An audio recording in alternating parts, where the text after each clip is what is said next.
Welcome to Closer Look, Prints Then and Now, with curator Jennifer Farrell and artist Yashua Klos.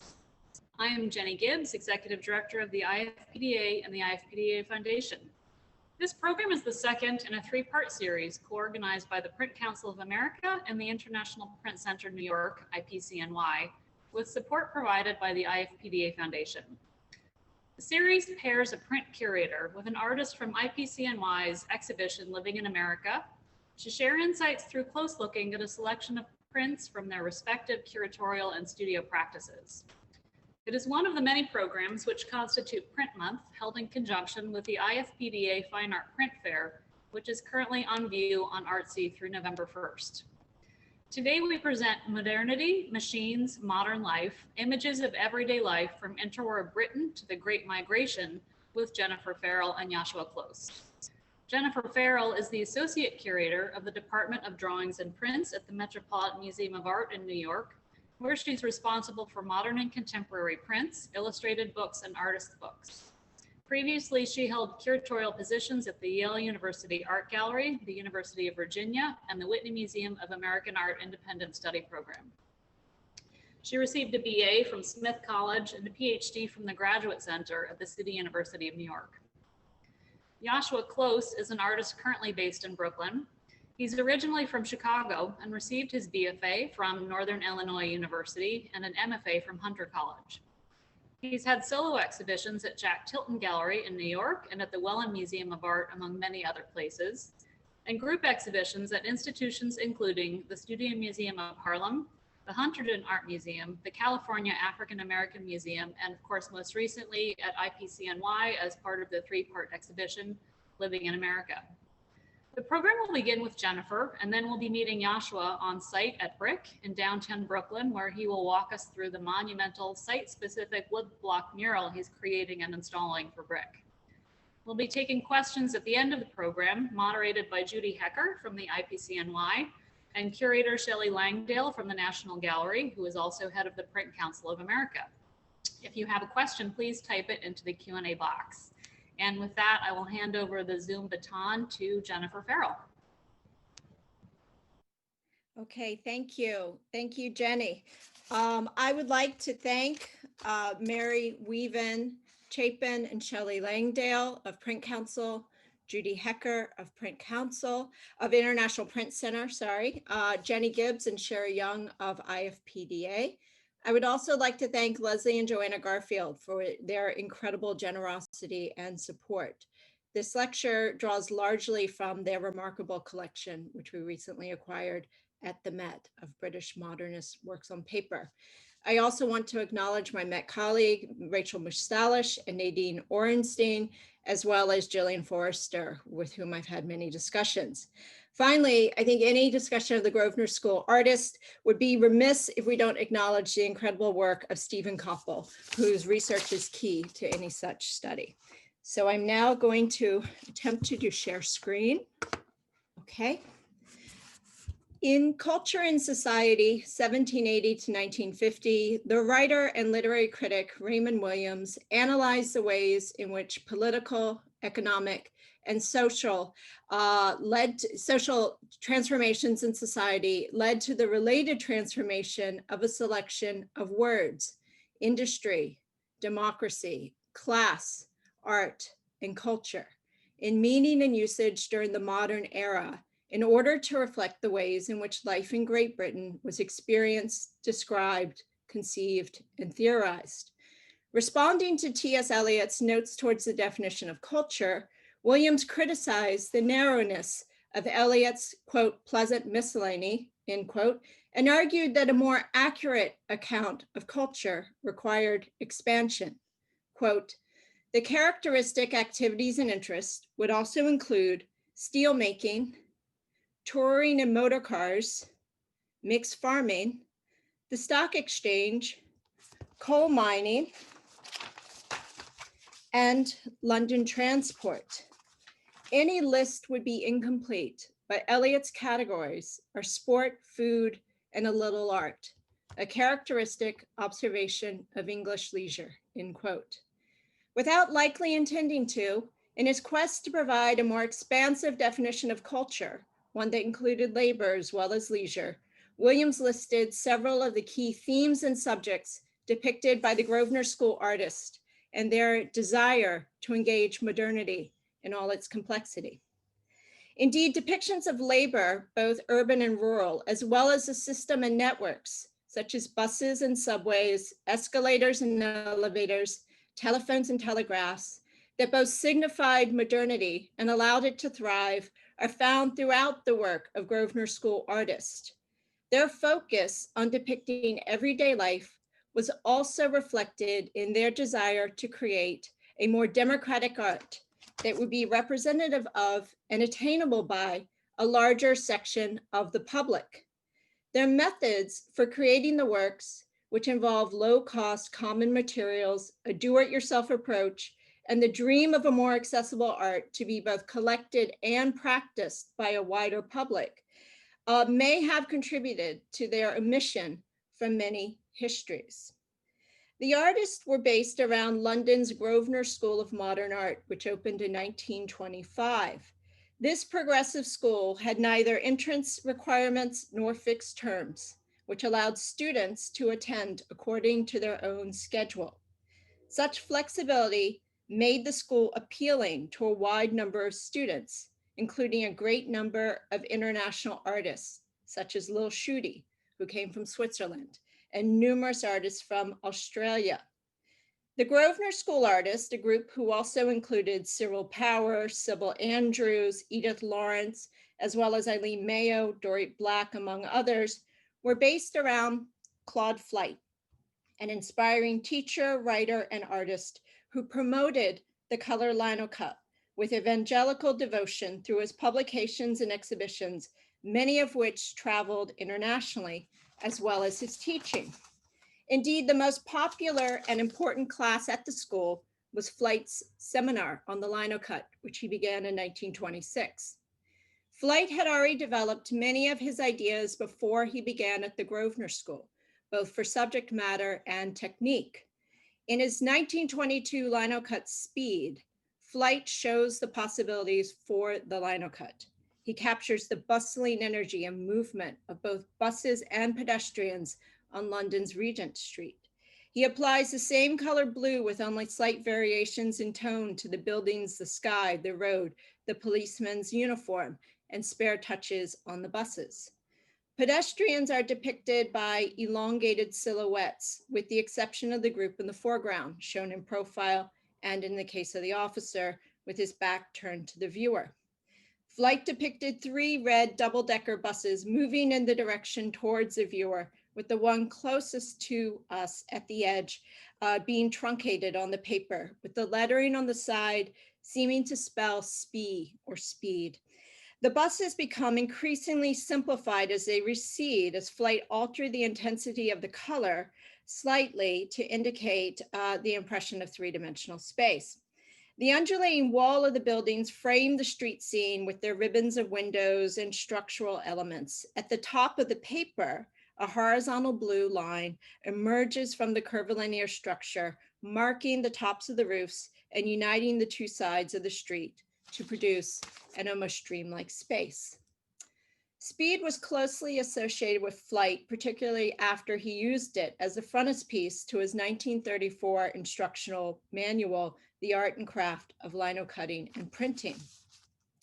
After exposure to the ideas of Franz Zizek, an Austrian professor who in 1918 wrote of the possibilities of the Linocut in art education, especially for children, Flight began to experiment with the technique and soon was creating mature works such as Speed. Linocut is a relief printmaking method, much like the traditional woodcut, in which the artist, using a sharp metal tool, carves directly into a block of linoleum. And I'm showing you some tools and instructional leaflet that accompanied Flight's earlier 1927 publication on linocuts. Linoleum is a mid-19th century invention, was a machine-made mixture of oxidized linseed oil, cork, gums, and pigments, and was cheap, readily available, and connoted modernity in a way that other materials such as wood did not. a belief that was held by both the Grosvenor School artists as well as contemporary consumers who use linoleum in household and office spaces. This cheap and readily available synthetic material reflected the artist's desire to create works that would reflect the modern era in their construction, as well as in their imagery of everyday experiences.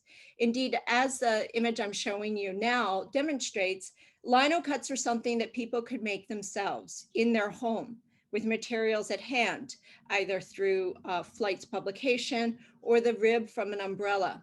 There was no need to possess the expertise or equipment required for intaglio printmaking or the services and space of professional print shops. Linoleum allowed artists to realize a greater variety of effects as seen in Speed, such as flat planes of color, different textures, and long sinuous lines. As linoleum was strong, artists could pull a greater number of prints without compromising quality. The resultant prints were then sold at lower prices, again reflecting the democratic aspirations of the artist.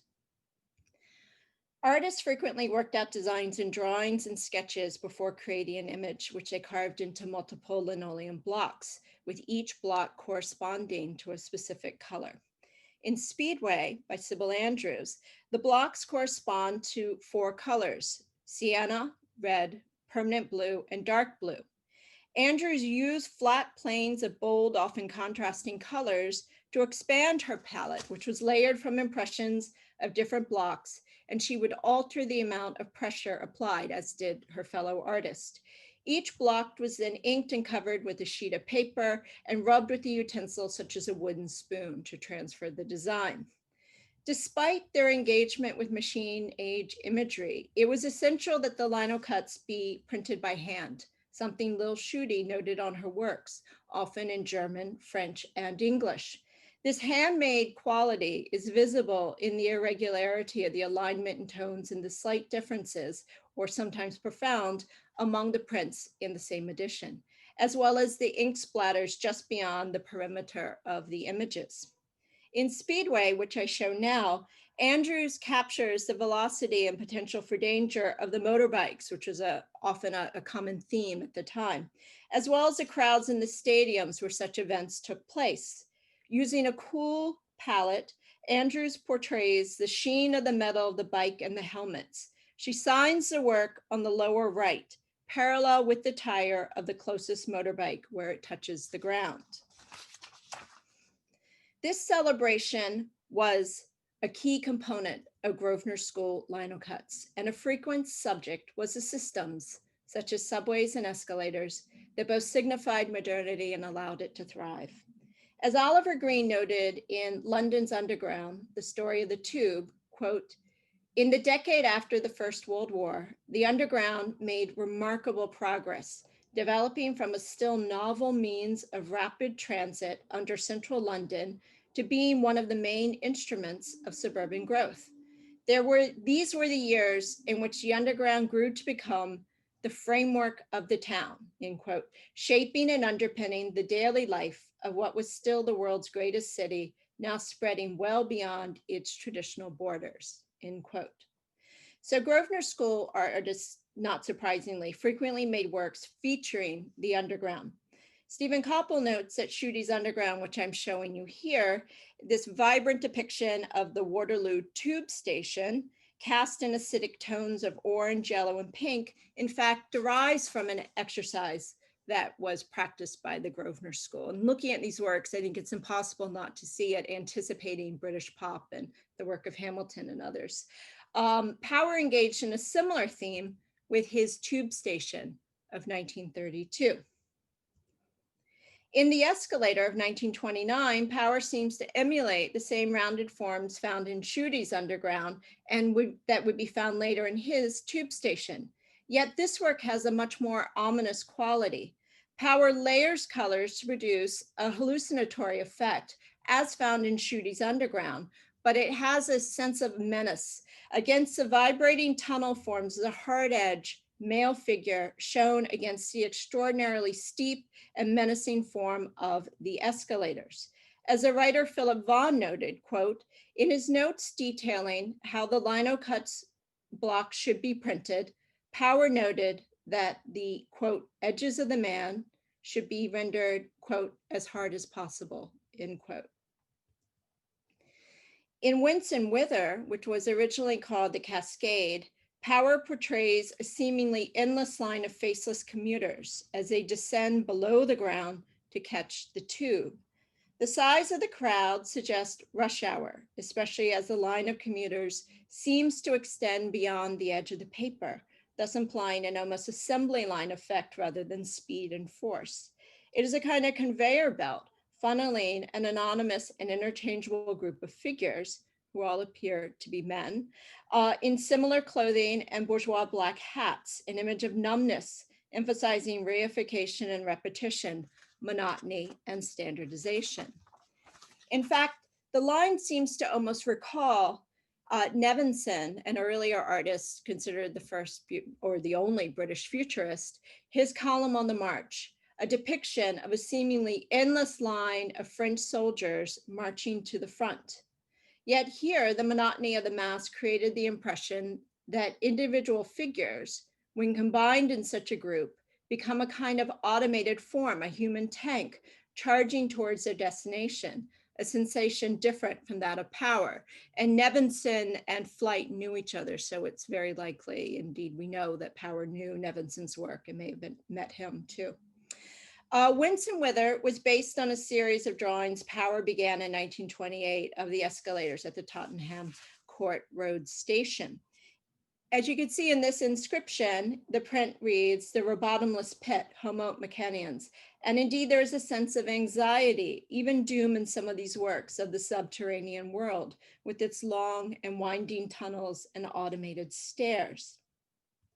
As you can see in the image, the shadows reflect the pattern and rhythms of the figures, becoming almost an architectural dialogue element themselves in dialogue with the ribbing of the walls.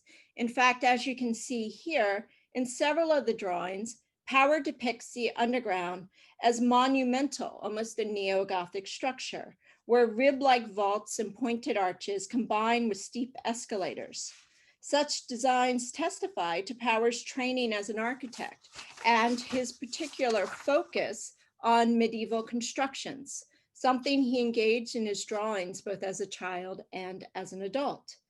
Power lectured at numerous schools about architecture and published a multi-volume set, English Medieval Architecture, that contained his illustrations and writings.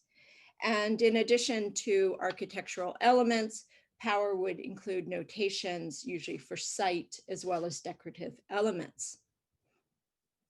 In Rush Hour of 1930, Sybil Andrews, who frequently shared a studio space with Cyril Power and collaborated with him on some projects, went even further than Flight and Power in eliminating details and anything that would detract from the pulsating rhythm of the feet of the two men and one woman at the station, and the wooden steps of the escalator, here represented as spiky curved orange points. A year earlier, Andrews had made strap hangers in which she used a similar angular curve to depict passengers on the tube, here holding straps for stability. Visually, it can be read as a reverse of Rush Hour, with the crescent form flipped to the bottom of the page and the commuters shown from the soldiers up, as opposed to from the knees and feet of Rush Hour. This spare composition, in fact, was described by a critic as capturing, quote, "the very soul of modern London," end quote, in a 1929 review. In the tube train, which I showed earlier, Power depicts a crowded London subway car, presenting both the positive and negative aspects of modernity, such as speed and efficiency, as well as the intermingling of classes and genders in urban centers. He also captures alienation in many of these images. And here I'm showing you two of the four unfinished color or working proofs, here in blue and in green, that was used in combination with red and light blue to illustrate the Linocut process of creating individual impressions from each block and then layering them. The tube contains an expanded palette by layering the colors, And it also has multiple details, such as the print on the newspapers the figures read, and also to shield their body, as well as the pattern of the fabric of their clothing. But their faces have an almost mask-like quality, recalling Eliot's love song of J. Alfred Prufrock, which was published in 1915. In addition to depicting the underground, Andrews and Powers produced posters for the London Passenger Transport Board, or LPTB. The Grosvenor School's artists' belief in a more democratic art was shared by the LPTB executive, Frank Pick, a visionary who, in his belief for, quote, art for all, commissioned artists to create modernist posters that would be distributed throughout the city to promote public transportation. Andrews and Powers collaborated on 8 posters under the name Andrew Power, while some featured sports and leisure activities. To hire a bus or coach focused on city and private buses and had the same vocabulary found in their linocuts. Indeed, posters were one of the key signifiers of modernity. In Lil Schuete's Sticking Up posters, made in August of 1933, the artist shows men affixing wheat-pasted posters at a metro station in Paris. After leaving the Grosvenor School in 1930, Schuete moved to Paris, where she studied with the artists who included Fernand Léger and the Italian futurist Gino Severini, both of whom influenced her art, in particular, her use of repetitive geometric forms. She maintained a close connection with Flight and regularly sent him work for commentary, as well as participating in exhibitions that he organized. Now, in both the linocut and the preparatory sketch for Sticking Up posters, Schuete eliminated details, including text, branding, and even the object or event being promoted. The lone recognizable object, a pack of cigarettes on the upper right, is rendered as 3 tubular forms extending from a rectangle. The composition becomes so simplified as to be composed almost exclusively of sharp-edged geometric forms and circular constructions. The horizontal border of the various posters and the designs are echoed in the steps of the ladder and the shadows that they create, while the vertical lines are mirrored by that of the men themselves. Another example of Schuete's rapid mastery of the linocut technique, as well as her engagement with modernity and labor, is in fixing the wires. Made in 1932, when she was not yet 21, Fixing the Wires is one of Schuete's most popular prints. It was exhibited both in England and abroad, and included in its various states and flights the art and craft of lino cutting and printing. Here, Schuete shows 2 figures, both trained professionals, skillfully adjusting the wires while adroitly balanced, an impression reinforced by the vantage point in which they seem almost suspended against the blue of the sky. Schuete created a delicate arc of dangling wires by engraving the lines into the linoleum blocks, a practice that was not common with Grosvenor School artists. By not being inked, these lines, while thin, provide a contrast to the vivid colors. Schuete explored this subject in a pencil drawing, watercolors with crayons, and linocuts, and due to their demand, an edition published in 1937 for the market in the United States, which I'm showing you on the right. So of the Grosvenor School artists, Andrews and Schuete focused the most on depictions of labor in their work. But it's interesting to note that the labor is almost exclusively that of men. Neither artist depicted women's labor, aside from a work like Flower Girls by Andrews, where the 2 figures are more choreographed than seeming to engage in labor. Also absent are depictions, as seen in the work of Impressionist artists like Morisot and Cassatt, of childcare, either that of the mother or the governess, as well as interior labor, such as the care of a home, undertaken by either an inhabitant or a professional. Perhaps this desire to show labor comes from personal experience. Since she was young, Andrews had worked both inside the house, taking care of younger brothers and a sister, and outside. Her jobs included working as a school teacher and a secretary, as well as a welder who built airplanes during World War I and World War II.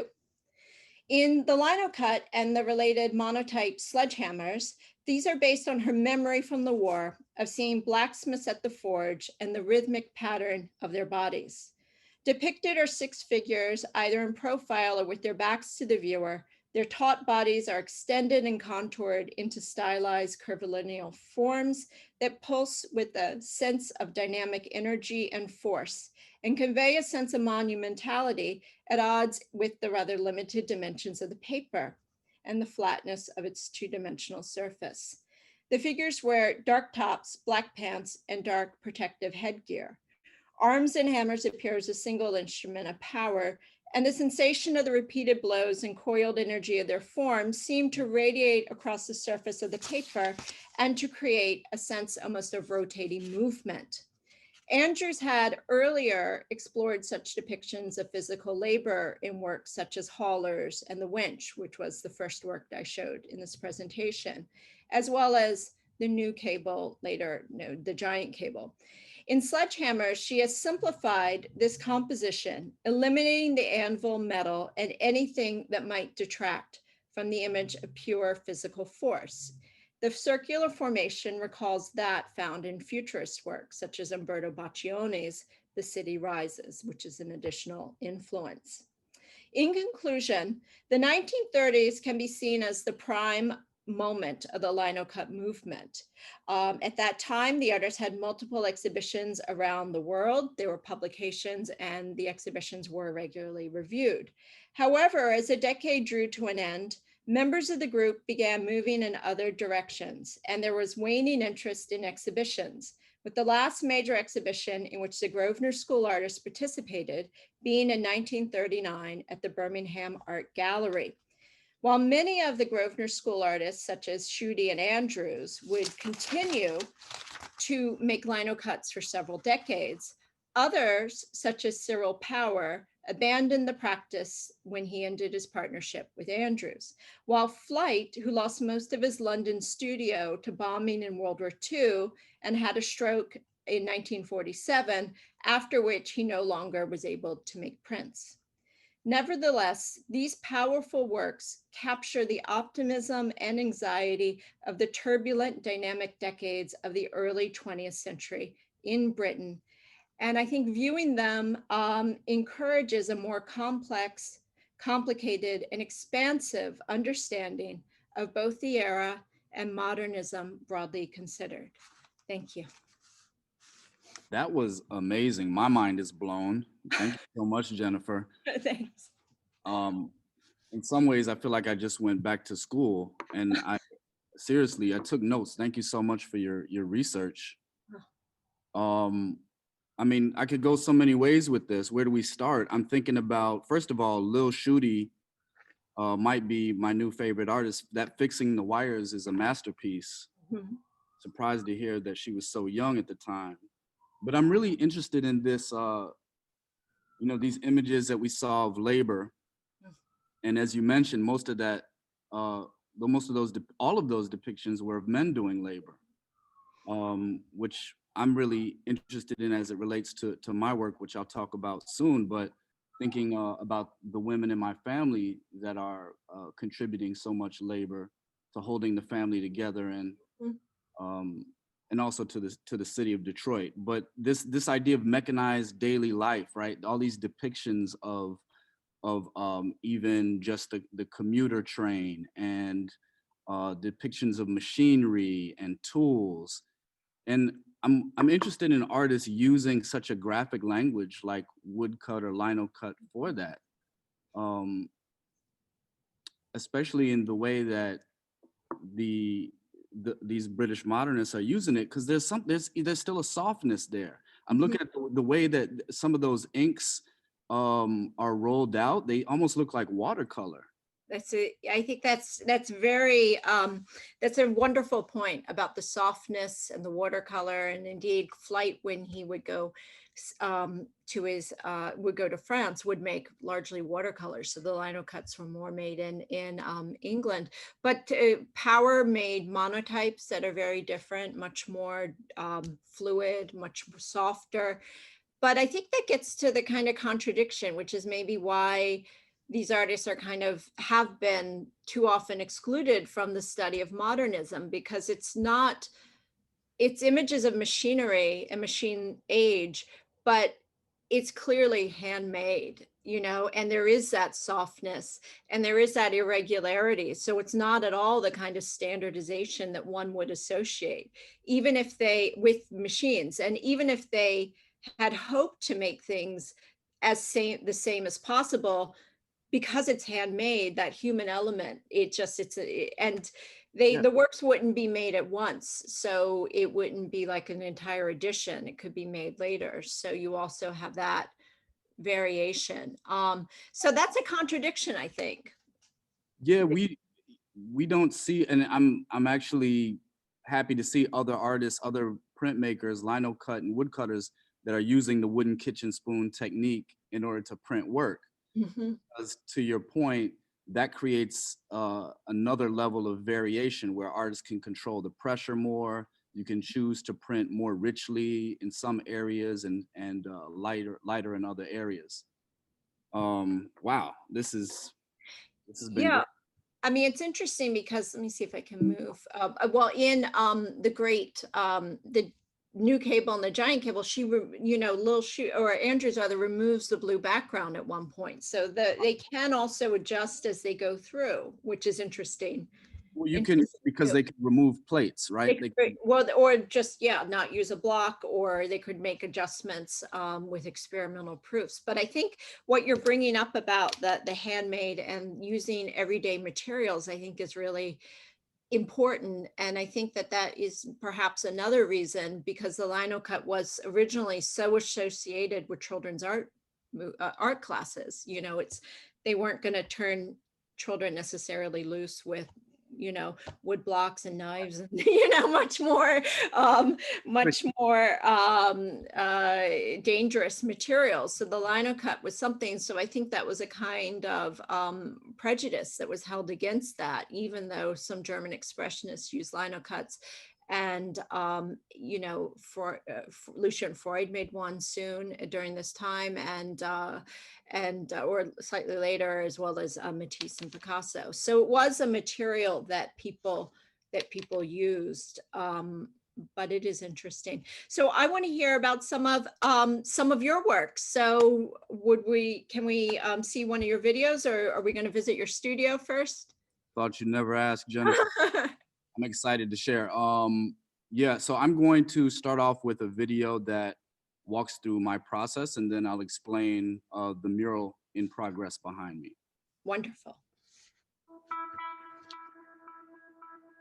There's no way to hide being Black in America. One has to, at some point, contend with and deal with social injustice and violence towards one's own body.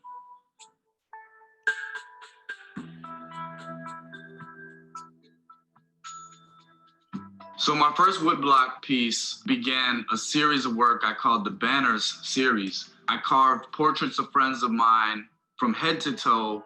I was really interested in scale and perspectives. While the figure is larger than the viewer at 8 feet tall, the vantage point that the viewer is looking at the figure is still from above the figure. So I'm interested in this tension here. And maybe that tension is about subjectivity. In the Eastern tradition, the main character is the landscape, and life happens inside of it. When I made diagram of how to hide in the wind, I was considering what element is important to my environment. Being raised on the south side of Chicago, we often talked about how the wind was a threat. The wind was dangerous. It was brutal, actually. And yet there was really no hiding from it. There was no way to escape that. I relate that idea of the wind as this ubiquitous threat to what I see daily as the threats upon Black bodies in America. The landscape and the figure are contending for visibility. We often live in an urban landscape that is threatening to render us invisible. So growing up, I think I was always aware that part of our identity construction was drawing from resources in the environment.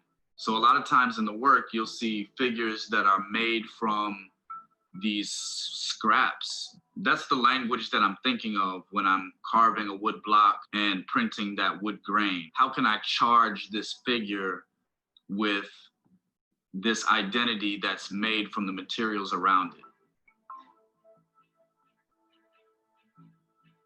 I moved from making that banner series, then started using the woodblock prints as source material for collage. Now I'm using large blocks of wood again, but I'm printing them and using those as source material for a collage that's on a scale that I've never worked. I'm creating a large mural tapestry. It'll be about 40 feet long and 15 feet high. It references the Diego Rivera Detroit industry mural, but I'm taking out the workers that he painted in, which were mostly white male workers, and I'm putting in the faces of my family members. Like many African-American families, mine moved up from the South to the North for jobs in industry. The auto industry was, for Black folks, our access into the American dream.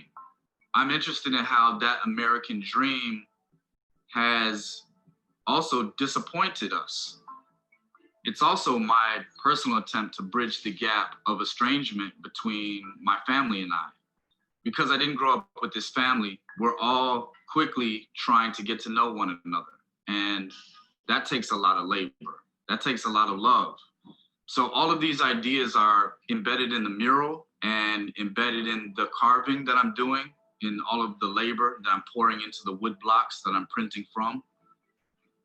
I'm certainly charged by an entirely new level of commitment and new inspiration. The inspiration this time is personal as well as political, of course.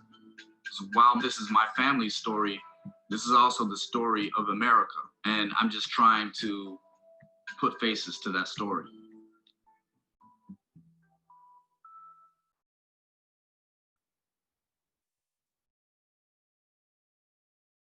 Okay. I'm going to get a little closer to the mural behind me.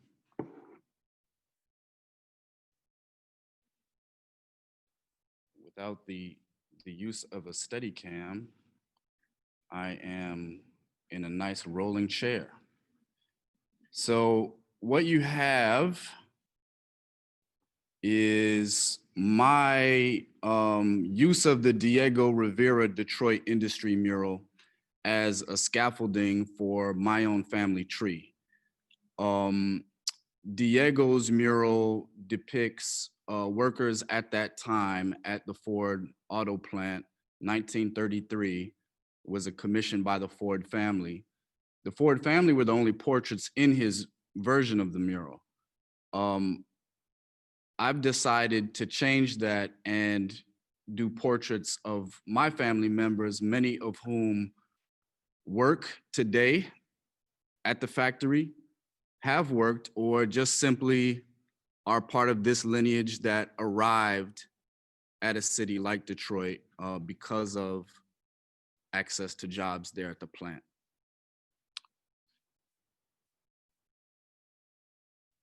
So I'm just gonna kind of slowly walk and scan different areas of the mural. You'll also notice there are things like these flowers popping up.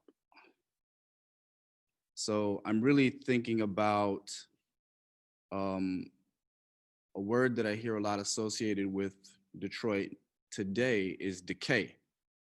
And I think not about decay, but about reclaiming, and how after the industries there have been compromised and collapsed, that what we're seeing is the earth is reclaiming and taking her space back.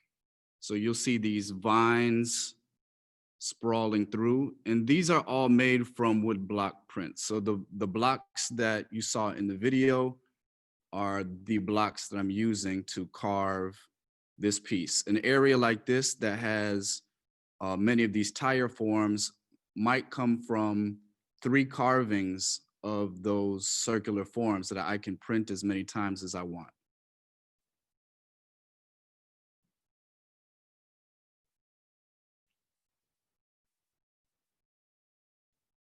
We've got the cousins, that's Calandra and Tyler, making a cameo. Again, you're gonna see these flower forms breaking through this,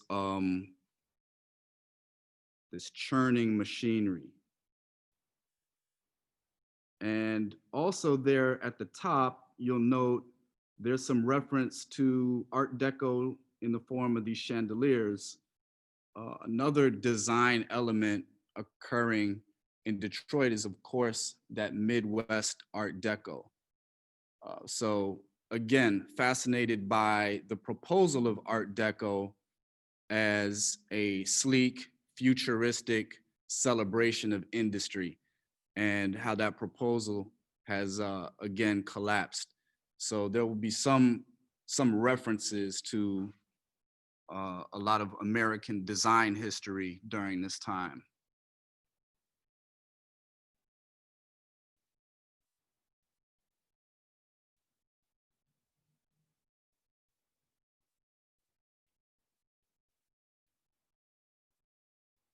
Wood block prints all around. So I'm printing on muslin, cutting and then gluing the muslin to this unstretched canvas.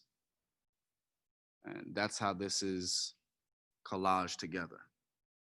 So here's another opportunity where multiples of printmaking work to my advantage, where you have these 3 circular forms that are all carved and printed from the same one block. After I print it, I can cut it and alter it in different ways. And here you see the wooden kitchen spoon going to work, where I'm able to get some of that more kind of gestural stroke. And I like that stroke as it relates to the idea of the hand and of labor. I like that gesture, that kinetic gesture that kind of is a way for me to embed my own body into this.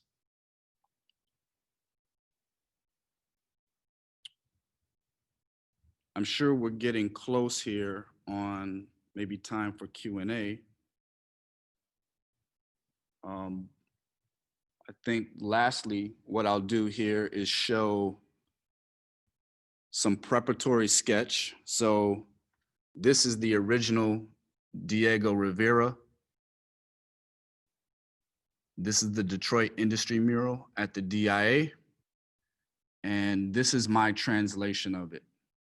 So the mural is responding to this blueprint. So I've reduced Diego's mural to its essential elements in order to provide a compositional structure for this family tree. Yashua, can you just, I just thought I would ask, can you talk a little more about the destination for your mural? Yeah, of course. So currently I'm working on the mural here at Brick, downtown Brooklyn. They've been gracious enough to provide some space for me to work in. But the mural will be landing at my first solo museum show at the Wellen Museum, upstate New York, in Clinton, New York. The Wellen Museum is connected to Hamilton College. It's a huge, beautiful space curated by Tracy Adler. That's going to be February 2022. So this is the anchor piece for the Wellen Museum show, but there will be some other smaller shows and smaller works and sculptures also in the show. Fantastic. Yeah. One component I know you're going to be showing at IPCNY in the current exhibition Living in America, which is organized in different acts, and you'll be shown in the third and fourth acts after November 11th. What can we see of your work there, and is it a component of this larger mural? Yes, Judy, thanks for asking that. So I'm excited about that piece. That's in process, so I really cannot describe it in full yet. But the work that I'm making for the Living in America show is also based off some of the similar elements that you see here in the larger mural. So again, this is part of the um, the advantage of the woodblock is that I can print it as many times as I need to, rearrange it. The way that I work with prints is probably the opposite of most printmakers who are looking to pull prints that they know what they're going to look like from start to finish, and they're not looking for variation.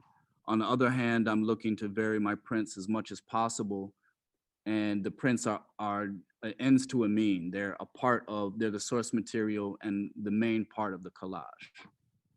Great. Well, we do have, I think we might want to switch over to some questions. Jennifer, did you want to start, or do you want us to start with the Q&A?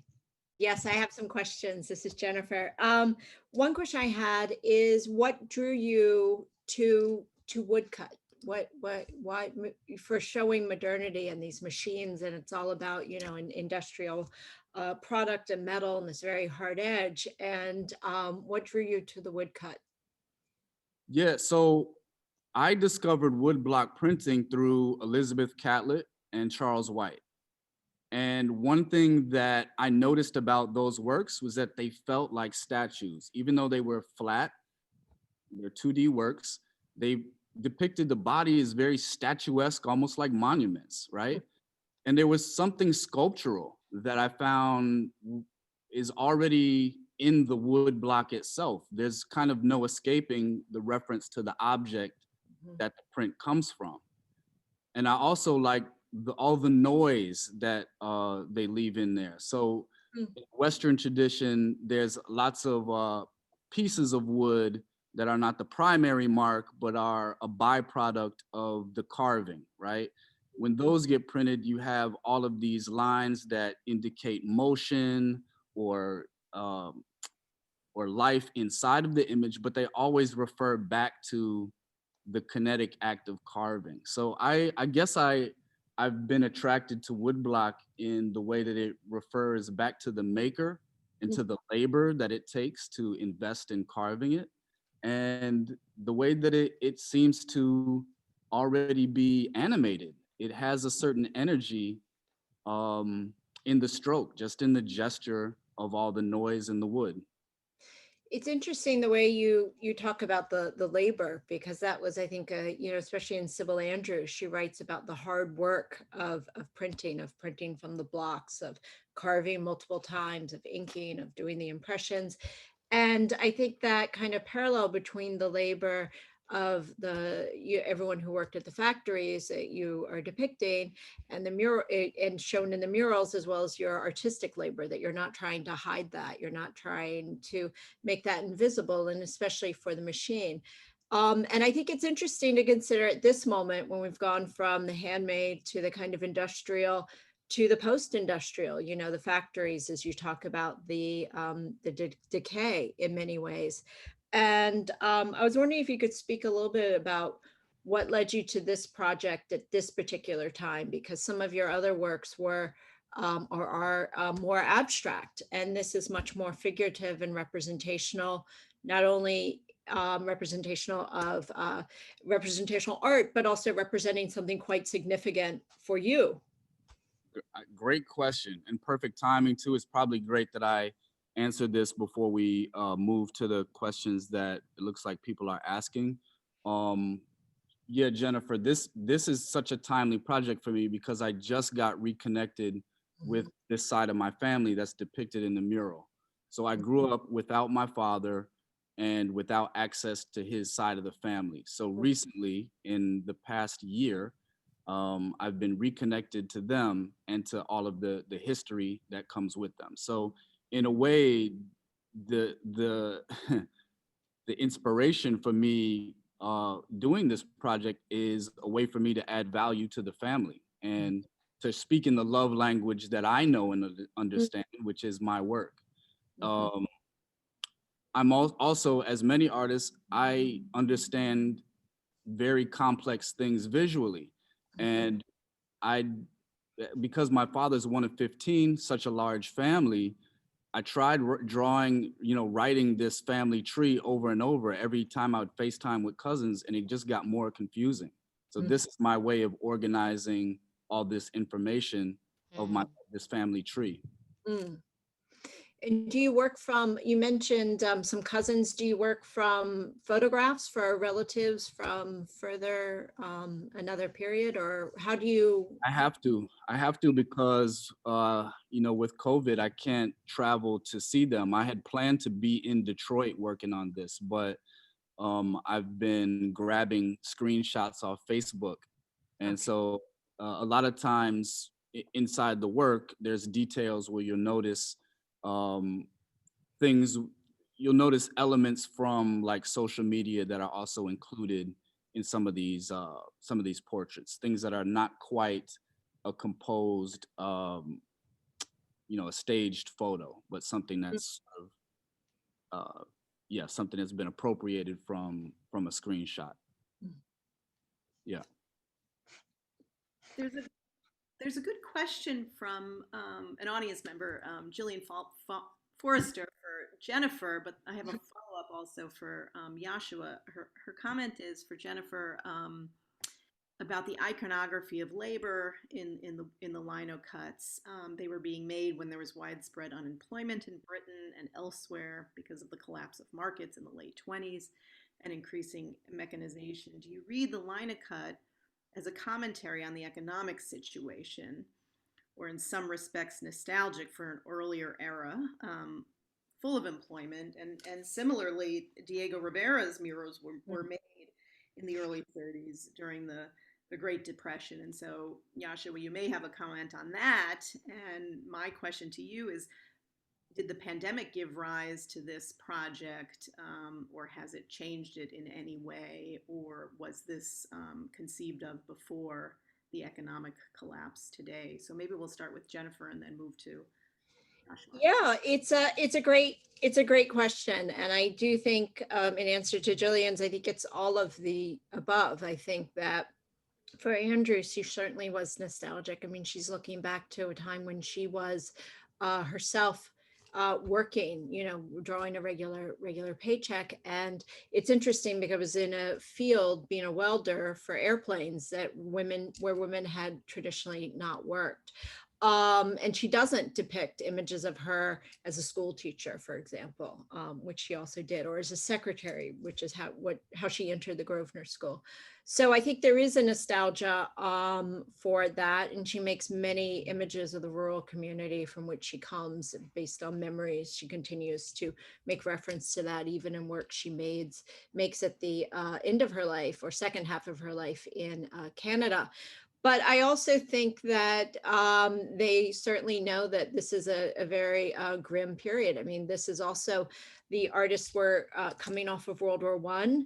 They were dealing with the pandemic of the flu of 1918. They also had massive unemployment and the rise of fascism and the very real threat of another world war. There was a reason this era was called the morbid age. So I think, and it was something they were very aware of. Flight was a socialist. By 1933, Lucian Freud's family had immigrated to the UK because fleeing Germany after Hitler. So, I mean, this is certainly the rise of immigration would be something, especially of people speaking other languages, moving to the cities, and also and religious persecution, and also the unemployment. I do think that certainly with the works they were making for the London transport, those were designed to be optimistic. It was propaganda. They were selling not only the services, but the idea of the leisure activities. But there was also the rise in housing. So that's something to consider too. Yeah, and to respond, Judy, to your question about the economy, I think that's one of the more fascinating things about this project that I'm finding is that back when my family moved from Memphis to Detroit to get jobs here, it was a thriving part of the economy. They were able to have a middle class existence as factory workers without formal education. That is no longer the case when we look at um, where these blue collar jobs have left workers nowadays in Detroit. So the economy has certainly shifted. As far as the pandemic, it's certainly affected my use of time. My show at the Welland was pushed back from 2021 to 2022. So it's just allowed me a whole lot more time to work on this piece. Um, and I'm grateful for that because I think that I'm really able to kind of dive in and extract a whole lot more than I thought I would from the outset. There seem to be quite a few questions of technical questions that Love it. people have about your work, Yashua, Yeah.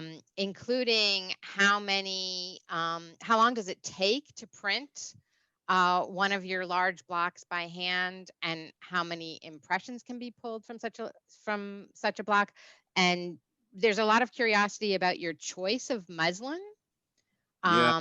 and use of inks, and does the muslin have to be you know coated in any way to receive the ink? So maybe you want to just sort of talk a little more about your process and your choice of editioning or not editioning, or using it purely for unique works. So excited that we got print fanatics on this Zoom call. Uh, well, so there are different grades of muslin, just like paper. There's different weights, right? So thinner muslins are good for absorbing the ink in more detail, and thicker muslin is appropriate when I'm trying to do a light print. And now what I'm doing, actually with the work for the IPCNY show, Living in Americas, I'm doing some very almost like silhouette prints on thicker muslin that I'm then hand touching. So I'm painting the ink while it's wet from the print. As far as the time that it takes to pull a block, of course all that depends on the size of the block and what I'm trying to get from it. Again, a lot of my process is about making a mess. I don't think too far ahead on exactly where a print will land in the piece. What I'm concerned about is volume, and if I can print, say, 5 of these wheels, I think behind me there's one of them. There's 2 of them there. Both of those wheels are from the same block that I printed maybe 5 times and rearranged in different ways throughout the mural. So I'm looking at the process as a means to an end, as a way to arrive at the essential components for Diego's Detroit industry mural. I hope that answered the question. I mean, obviously I could talk forever about printmaking, but Well, I'm sure. so do you ever was one of the questions What was too, the and question? how there are 2 questions about sort of, do you ever make anything as an addition, and how long does it sort of take you to hand print like one of the large blocks, not like a wheel where you're using it multiple times, but like a full image? Sure. So in that video that we just watched, there's the banner series, which are head to toe portraits, 8 feet tall, 4 feet wide, of friends of mine. Those, when I got fast at those, it took me 9 days from start to finish. It's a sweaty 9 days. I lay the block on the floor, climb on top of it, and carve it. And I can, from drawing, carving, inking, and printing, I can pull prints in 9 days. the tricky part there, since we are getting technical, is in laying the muslin on top. Because there's so much detail, it takes another person to help me stretch out the muslin carefully to lay it down over the block. I mean, I should probably do a whole video just showing that process as well, because that's the sort of scary, delicate part where you have to pray. But the rest of it is really kind of just physical, head down, just carving into the wood. And then do you print multiple in an edition? Do you make editions, or do you really just print them Yeah. as a single? Yeah, thanks for that. I do. That banner series, I pulled 3 prints of each block. I like short editions for that series, again, because even printing that block, because I'm doing it by hand with the kitchen spoon, is also a lot of labor as well. So I just keep it to 3 because it is hard work. There's also a question about, for you, Yashua, about drawing. Does drawing ever exist for you as an independent of printmaking? And I do have the same question, and also about the relation of wood block to your wood block printing to your wooden sculptures, and the way that you incorporate printed wood block elements into mixed media works. So you're definitely a print. We're going to absolutely categorize you as a print geek, but you also use That's print. an honor coming from you, Judy. Thank you.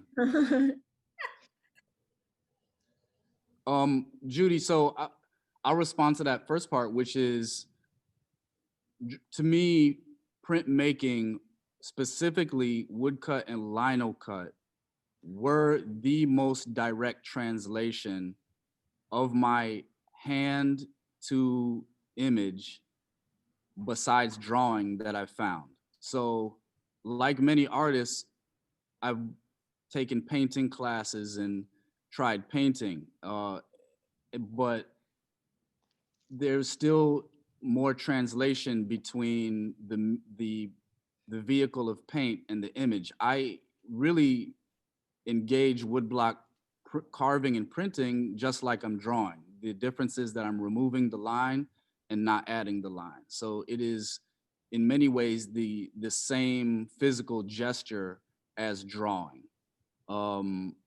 I do draw independent of woodblock printing and collaging, but it's typically at this point just for sketching.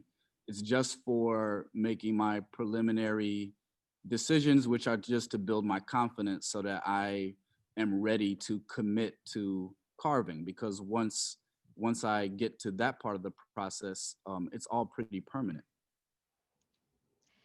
And it seems like there's a related question, Yashua, about what happens to your blocks after they're done.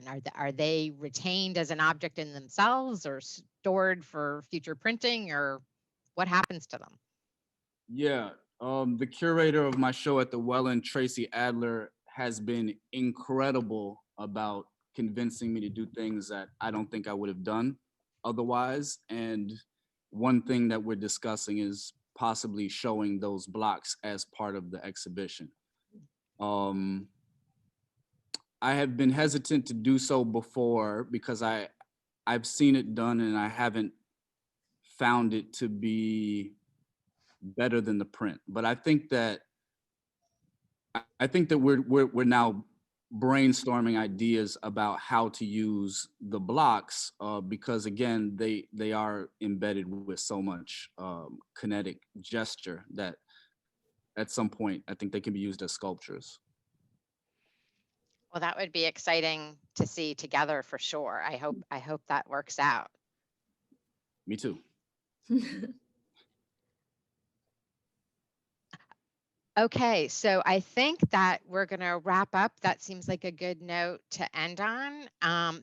There are lots of thank yous in the Q&A to Jennifer and Yashua for really fascinating talks and incredible, fascinating connections between your work, Yashua, and themes that came up and techniques that came up in Jennifer's talk. So we really thank you both for this illuminating discussion.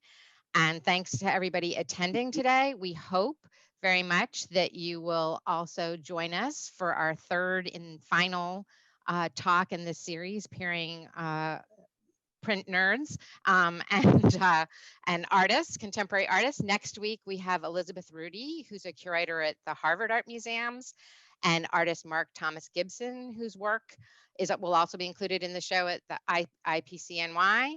And they have a likewise enticing topic. Elizabeth and Mark titled the talk Murder, Malice, and Mayhem. So we look forward. That seems like an interesting way to conclude the series, and responses in graphic media. So we'll look forward to welcoming everyone next week. Thank you for your questions, and please go look at the IFPDA online. Thanks very much.